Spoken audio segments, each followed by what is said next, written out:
पनडुब्बी एक ऐसी मशीन जो पानी के अंदर से ट्रैवल करते हुए दुश्मन का पता लगाती है और उसको निस्तो नाबूद कर देती है उसके रडार में आए बगैर। लेकिन आज हम उसी के नाम से सिमिलर पनडुब्बा के बारे में बात करने वाले हैं, जिसका दहशत बिहार के अंदर बहुत ही ज़्यादा भयंकर तरीके से फैला हुआ है। आखिर क्या है पनडुब्बा, जानेंगे आज की वीडियो में। लेकिन उससे पहले hello hi welcome back QG Pack QG Tube में आप सबका इस्तकबाल है। क्यूजी फैमिली का हिस्सा बने और चैनल को लाइक शेयर सब्सक्राइब बटन और बेल आइकॉन जरूर दबाएं और पूरी वीडियो देखें और कमेंट करें, कुछ भी कमेंट करें। क्या है पनडुब्बा? पनडुब्बा पनडुब्बी से लिया गया नाम है, लेकिन क्यों?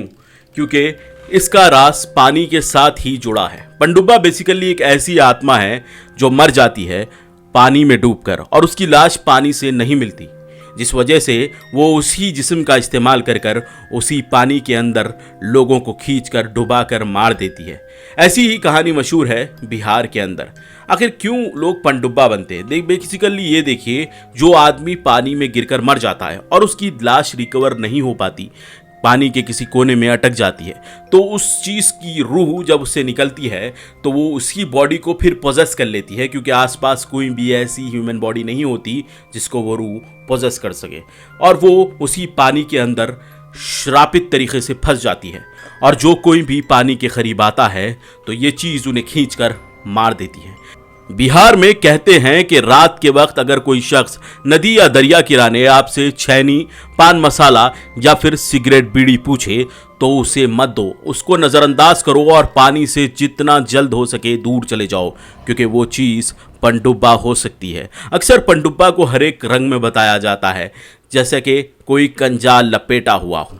इसके बारे में फियर फाइल्स में भी एक एपिसोड है, हालांकि वो एपिसोड अलग है, लेकिन बिहार के अंदर इसके अलावा भी कई सारी कहानियाँ मौजूद हैं। एक कहानी सुनाते हुए एक शख्स समझाता है मुझे कि उसके गांव के करीब, यानी उसके दादा के दौर में ऐसा हादसा हुआ था जिसने पूरे गांव का दिल दहला दिया था। यह हादसा है पनडुब्बा का। जी हाँ दोस्तों, उस आदमी की माने तो वो कहता है कि उसके गांव में एक नदी है और उसके दादा के दौर में वहां पर एक शख्स मर गया था। नदी का बहाव बहुत ज़्यादा था, तो जब वो शख्स उस पानी में गिरकर खुदकुशी कर रहा था तो कोई भी उसे रोक नहीं पाया था। वो मर जाता है उस नदी में कूदकर।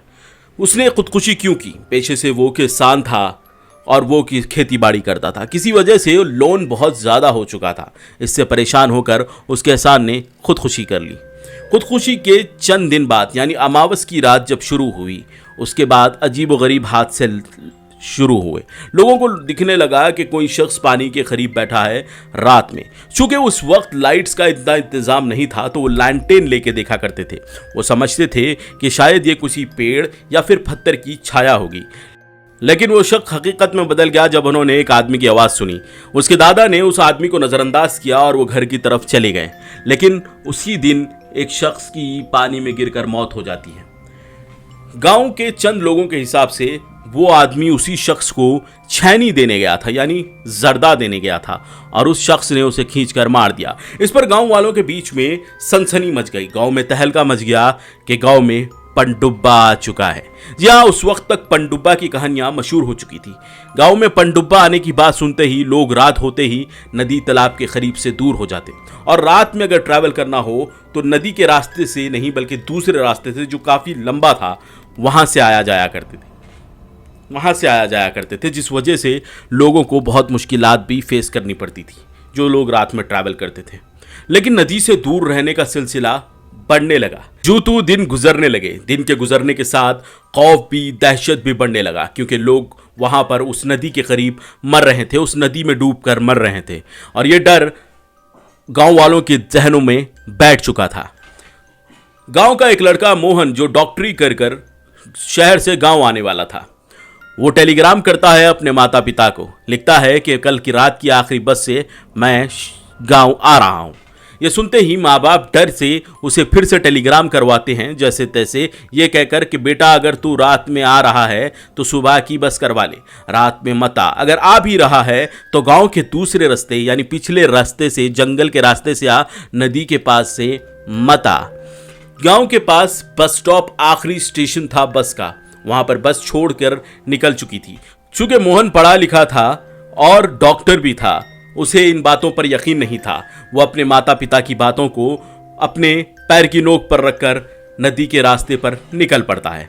टॉर्च लिए मध्यम सी रोशनी में गुजरते हुए वो दूर देखता है कि एक शख्स लालटेन लिए नदी किनारे बैठे हुए कुछ कर रहा है। ये देखकर वो मुस्कुराते हुए मन ही मन कहता है, लोग तो खामोखा डरते हैं, देखो आधी रात को लोग बैठकर फिर उसी जगह पर मजे करते हैं। यह सोचकर मोहन आगे बढ़ रहा था। टॉर्च की मध्यम लाइट में जंगल के उस रास्ते से गुजरते हुए वो पुल के करीब पहुंचा। पुल के किनारे लगे उस पोल को देखता है जो रोशनी से भरा था। गांव में पहली बार ऐसा पोल लगा था जिसके ऊपर लाइट थी, जिस पर गांव वाले भी बहुत खुश थे। वो रोशनी देखकर खुश होता है और कहता है कि मेरा गांव भी तरक्की करने लगा। मोहन को अचानक से एक आवाज सुने आती है, जैसे कोई ब्रिज के नीचे से मोहन को पुकार रहा हो। मोहन, मोहन, तुम आगे मोहन। ये सुनते ही मोहन समझता है कि ये तो इसके दोस्त ही हैं जो उसे बुला रहे हैं। शायद उन्होंने मेरे अंदाज, मेरे चलने के स्टाइल से मुझे पहचान लिया हो। ये सोचकर मोहन नदी के नीचे दौड़ने लगता है। उसी वक्त गांव का एक गोरखा जो गांव में गश्त लगाता था रात को, वो मोहन को देखता है उतरते हुए नदी के पास। वो चिल्लाता है, मोहन वहां पर मत जाओ। ये सुनकर आसपास के घर वाले भी उठकर वहां पर आते हैं। मोहन के माता पिता भी वहां पर पहुंच जाते हैं। मोहन हंसता हुआ नदी के नीचे उतरता है और देखता है कि एक शख्स मोहन को कहता है, मोहन क्या तुम्हारे पास सिगरेट है? मोहन सिगरेट बढ़ाकर उसे देता है कि वो उसका हाथ पकड़ लेता है। मोहन चिल्लाता है, छोड़ो मुझे, छोड़ो मुझे। गांव वाले ये देखते ही दौड़ते हैं मोहन के पास और जैसे तैसे मोहन का हाथ पकड़ लेते हैं और उसे नदी में से खींचने लगते हैं। खींचातानी में मोहन का जूता उस पनडुब्बा के हाथ लग जाता है और मोहन सही सलामत बच जाता है। अपने हाथों में लैंटेन और मशाने लिए लोग मोहन को कोसते हुए बाहर ले आते हैं और कहते हैं कि ऐसी चीज़ों पर यकीन करो मोहन, अगर इस चीज़ों पर यकीन नहीं किया तो तुम्हारी मौत भी हो सकती है। लेकिन मोहन को यह बात समझ में नहीं आ रही थी। आखिर कौन था वो शख्स उसे पानी में खींच रहा था? ये कोई पनडुब्बा तो नहीं हो सकता। मोहन की इस क्यूरियोसिटी उसकी जान भी ले सकती थी। जैसे तैसे उसके माँ बाप उसे समझाकर घर ले जाते हैं और उसको नदी के पास ना जाने के लिए कसम दे देते हैं। चूंकि गांव का एकलौता डॉक्टर था, इस वजह से गांव के लोग भी परेशान थे कि अगर मोहन ही ऐसा करेगा तो हमारे गांव का नाम खराब हो जाएगा, यानी कोई भी पढ़ा लिखा आदमी नहीं रहेगा। ये सुनकर मोहन भी एहतियात करने वाला लगता है अपने गांव वालों के लिए, ताकि उनका दिल भी बना रहे। लेकिन मोहन गांव के यंगस्टर्स को ये समझा रहा होता है कि भूत शैतान ऐसी चीज़ें नहीं होती। मोहन की बातों में आकर एक शख्स रात को वहां पर मछली पकड़ने जाता है, क्योंकि गांव में यंगस्टर्स के बीच में एक बात मशहूर थी कि मछली रात में पानी के करीब आ जाती हैं। ये सुनकर वो लोग मछली पकड़ने की लालच में नदी के करीब रात में जाल डालकर बैठते हैं। देखते हैं कि एक आदमी छेनी लेकर हाथ पर मल रहा है। हंसते हुए पूछता है, भैया तुम्हारे पास छेनी है क्या?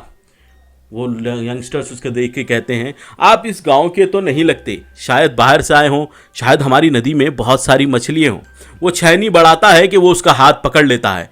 नौजवान जब उसे देखते हैं तो लैंटेन उसकी तरफ करते हैं। उसका जिस्म हरा था, उसकी आंखें लाल थी और उसके दांत बहुत ही खतरनाक थे। वो उस लड़के का हाथ पकड़ता है और उसे पानी में खींचकर ले चले जाता है और ये देखते ही वो लड़के चिल्लाते हैं। उनके चिल्लाने से गांव वाले तो आते हैं, लेकिन तब तक देर हो चुकी थी। वो लड़का नदी में बहकर गुजर गया होता है, उसकी लाश भी नहीं मिल पाती। लेकिन ये हादसा ये स्पष्ट कर देता है, यानी ये क्लियर कर देता है कि उस नदी के अंदर कुछ ऐसा है जो लोगों को मार रहा है। ये लोग इस बात से बहुत ज़्यादा बेजार हो चुके थे। गांव के लोगों ने पास से एक तांत्रिक को बुलाया। उस तांत्रिक ने उनसे कहा कि आने वाली अमावस की रात के दिन हम उस चीज़ को पकड़ेंगे, यानी उसकी लाश को, चूँकि हमें उसकी बॉडी चाहिए और उसका अंतिम संस्कार करेंगे, यही उससे मुक्ति होगी। आने वाली अमावस का इंतजार करते हुए गांव वाले सारी तैयारी कर चुके होते हैं।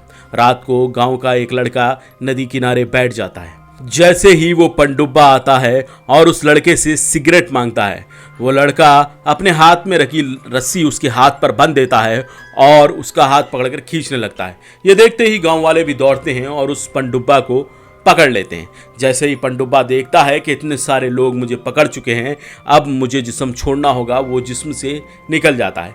जैसे ही पनडुब्बा की रूह जिस्म से निकलती है, जिस्म से एक सड़ी हुई बो आने लगती है। वो लेकर वो तांत्रिक के पास आते हैं। तांत्रिक लकड़ियों का इंतज़ाम करता है और उसके ऊपर उस शव को रखकर यानी उस लाश को रखकर तंत्र मंत्र कर कर उसको जला देता है। ये जलाते ही नदी से एक आग का गोला निकलता है और उस लकड़ियों के यानी उस समाधि के ऊपर गिरता है और एक भयंकर सी आग भड़क जाती है और वो पनडुब्बा का खात्मा हो जाता है। उसके बाद पनडुब्बा तो नहीं रहा, लेकिन पनडुब्बा का दहशत आज भी गांव में वैसे का वैसे है। लोग रात में नदी के पास नहीं जाते और बच्चों को रात में नदी के करीब नहीं भेजते। ये एक कहानी है जो एक शख्स ने मुझे सुनाई थी। मजदूर था, उसने ये कहानी सुनाई, मैंने सुनी और आपके साथ शेयर की। लेकिन मैं इसके बारे में क्या सोचता हूँ? मैं इसके बारे में कुछ नहीं सोचता। मैं ना चाहता हूँ कि आप इसके बारे में कुछ सोचें। मैं जो भी कहानियाँ सुनाता हूँ एक हॉरर कंटेंट होता है, बस वही सुनाता हूँ जो इंटरनेट से या फिर किसी की कहने से मेरे पास आती है। इसका मतलब ये नहीं मैं उन पर यकीन करता हूँ और उनको मैं तस्लीम करता हूँ। थ्योरीज है, हो भी सकता है, नहीं भी हो सकता, लेकिन रात में नदी तालाबों के करीब जाने से परहेज करें, क्योंकि लोग कहते हैं कि नदियों के पास जिन भी होते हैं, शैतान प्रेत आत्मा भी होती हैं। तो नदी तालाब से रातों में दूर रहें, अपना और अपने अजीज़ों का ख्याल रखें। वीडियो पसंद आई हो या ना आई हो, लाइक शेयर कमेंट और सब्सक्राइब बटन ज़रूर दबाएं, कमेंट ज़रूर करें और मुझे दीजिएगा इजाज़त।